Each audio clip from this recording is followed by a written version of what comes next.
भोजपुरी में एक कहावत है, घर फूटे गांव लूटे, गांव फूटे जवार लूटे, जवार फूटे गंवार लूटे। तो इस मामले में भी गंवारों की बन आई है।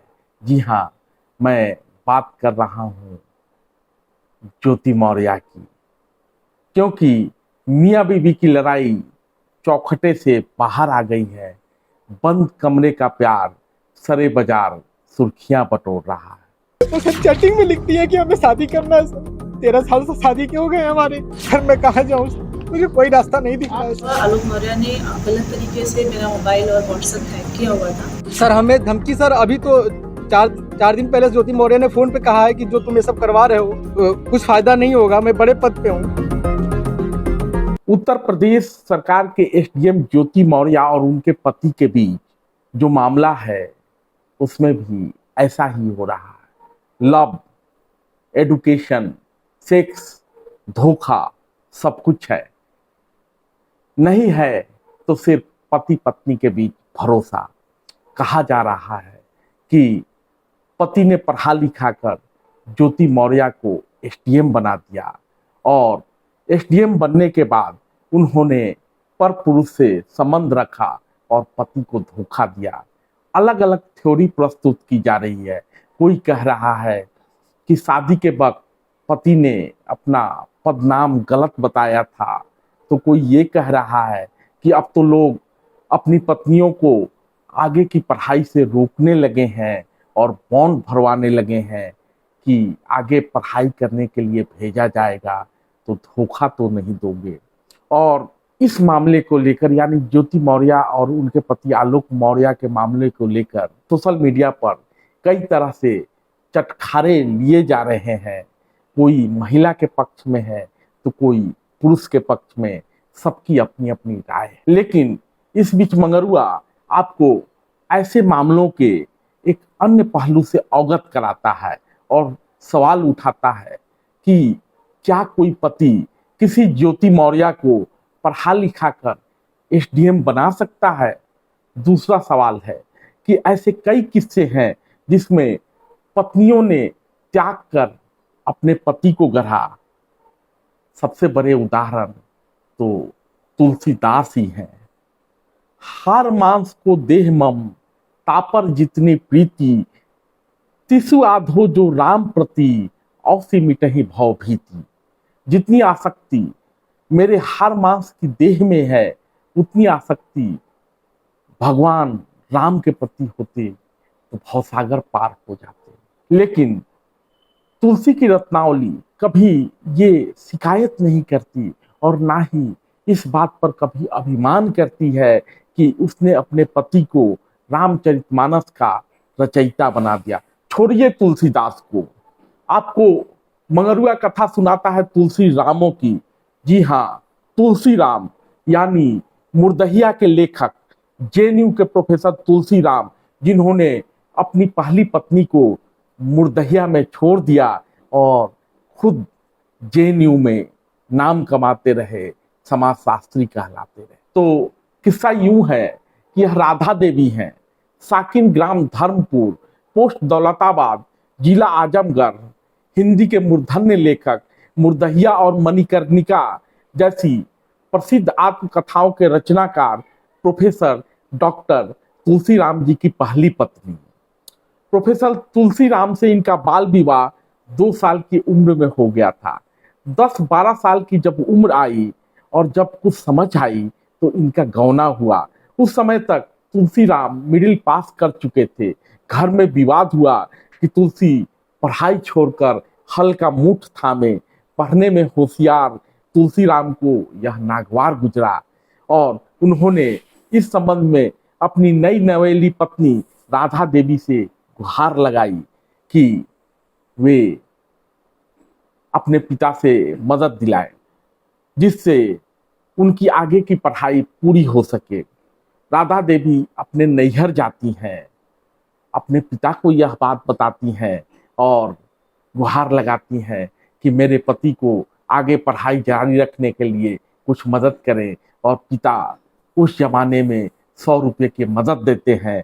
इस प्रकार राधा देवी के सहयोग से निर्धन और असहाय तुलसीराम की आगे की पढ़ाई हो पाती है। पत्नी की यह सोच थी कि पति आगे चलकर अपने पैरों पर खड़ा हो जाएगा, उन्हें सुख देगा। युवा राधा देवी ने अपने सारे गहने भी उतार कर तुलसीराम को दे दिए, जिनसे आगे चलकर तुलसीराम बनारस हिंदू विश्वविद्यालय में एडमिशन लेते हैं। पिता और 5 भाइयों की दुलारी राधा देवी पति का भविष्य उज्जवल बनाने में लगी रहीं और इसके लिए राधा देवी के मायके से प्रति माह मदद मिलती और तुलसीराम को भेजा जाता। ससुराल के सास ससुर, देवर जेठ, ननद जेठानियों की भली बुरी सुनती सहती अशिक्षित और भोली राधा देवी संघर्षों के बीच ये सपना पाली हुई थी कि पति पढ़ाई पूरा कर लेगा तो उसका भविष्य बनेगा और पति के भविष्य में ही उनका भविष्य सुरक्षित है। तुलसीराम की पढ़ाई आगे बढ़ती जाती है, शहर में रहते हैं, अभिजातियों के संगत में आते हैं और समय के साथ गांव की पत्नी राधा देवी से उनका मन हटने लगता है। गरीबी में गरीबों के सहारे पढ़ लिख कर आगे आने वाले तुलसीराम को अपना घर, अपनी पत्नी सब जाहिल नजर आने लगते हैं, पिछड़े नजर आने लगते हैं। शहर की हवा में खोए तुलसीराम का मन अंततः राधा देवी से हट जाता है। बीएचयू के बाद उच्च शिक्षा पाने के लिए तुलसीराम जवाहरलाल नेहरू विश्वविद्यालय आ जाते हैं, यहाँ शोध करते हैं और प्रोफेसर बन जाते हैं, समृद्धि के शिखर को प्राप्त करते हैं। प्रोफेसर बनने के उपरांत तुलसीराम बिना राधा देवी को तलाक दिए